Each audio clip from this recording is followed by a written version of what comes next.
Welcome to Make Made Simple. Today we will be studying moment of a force about x, y and z axis.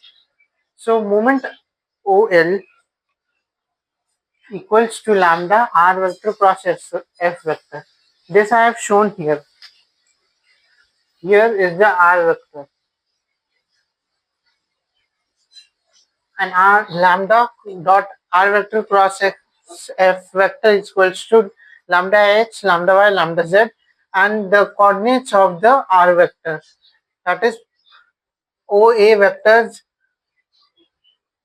vectors components are written as x, y and z and fx, fy, fz hold in the form of determinant. Now if we want to find the moment of F force about axis OX, then I have written OX is equals to lambda x r vector cross f vector,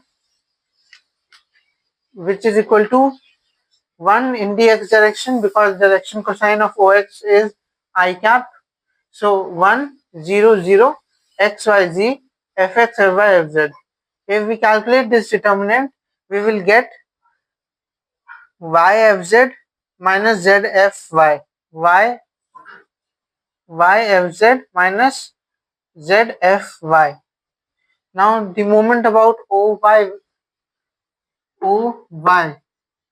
moment about OY is equals to lambda vector y vector r vector cross f vector equals to 0, 0 and OY direction coordinates are j cap. So 0, 1, 0, x, y, z, fx, fy, fz. If we calculate this will open in minus sign.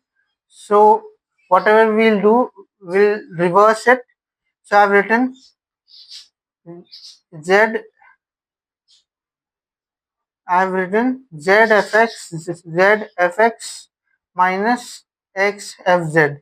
So that's the thing. This will open in minus. I'll write it here.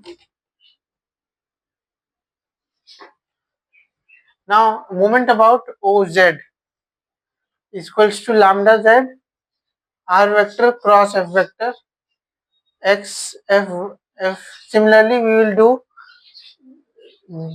We'll make a determinant in which the third one, this one would be 1 and remaining would be the same.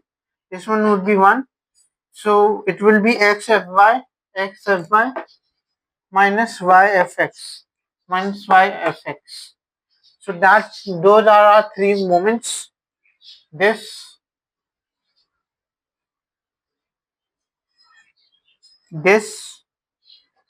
and this moment about x, y and z. So that's how it's done. So if you have gained some knowledge from this video, please do like the video, subscribe to my channel and share it among your friends. Thank you.